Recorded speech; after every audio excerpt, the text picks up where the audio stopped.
அனைவருக்கும் வணக்கம்.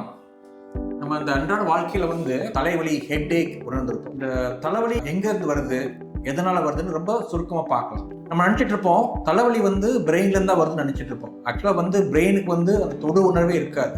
வலி வருதுன்னா அந்த பிரெயினை சுத்தி ஒரு டியூராமேட்னு ஒரு கவரிங் இருக்கும். அதுல இருக்கிற ரத்த நாளங்கள், அது நம்ம முடி இருக்கு இல்லையா, ஸ்கேல்ப், அந்த திக்கான ஸ்கின் வலி வரலாம். இதை தவிர கண்ணு, காது, சைனசஸ், நம்ம கழுத்து சதைகள், எலும்பு, அதுல இருந்தா பொதுவா தலைவலிக்கான காரணம். எதனால வருது இந்த தலைவலி?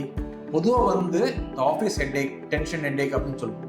அன்றாட வாழ்க்கையில அட் எண்ட் ஆஃப் த டே ஒரு கண்டினியூஸா ஒரு ஒர்க் பண்ண போது நம்மளோட போஸ்டர்னாலே, நம்மளுடைய பொறுத்து நம்ம கழுத்து, எலும்பு, சதைகள் வலி இருக்கலாம். அதனால பின்தலை வலி வரலாம்.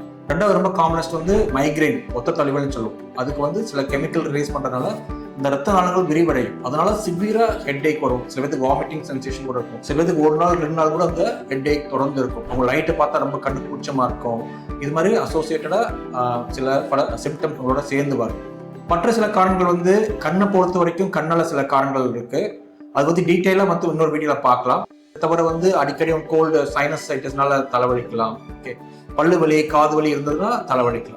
இதை தவிர நம்ம சரியா தூக்கம் இல்லை, ஸ்லீப் டிப்ரிவேஷன், இதனால ஹெட்ஏக் அது நெக்ஸ்ட் டே வரலாம். சரியா சாப்பிடல, ஹைப்போகிளைசமிக், சுகர் கம்மியாக தலைவலிக்கலாம். வெயில ரொம்ப போயிட்டு வந்தோம்னா டீஹைட்ரேஷன், அதனால கூட தலைவலிக்கலாம். இது மாதிரி பல காரணங்கள். என்ன காரணம் பார்த்து அதுக்குரிய ட்ரீட்மெண்ட் கொடுக்கணும். அது இல்லாம நம்ம தலைவலி மாத்திரை மட்டும் சாப்பிட்டுட்டு இருந்தோம்னா அது சரி வராது. ஸோ உங்களுக்கு தலைவலி இருந்ததுன்னா கண் டாக்டரையோ உடம்பு டாக்டரை பார்த்து என்ன காரணம் ரூட் காஸ் கண்டுபிடிச்சு அதை ட்ரீட் பண்ணா கண்டிப்பா வாழ்நாள் முழுவதும் தலைவலி இல்லாம இருக்கலாம். ஓகே.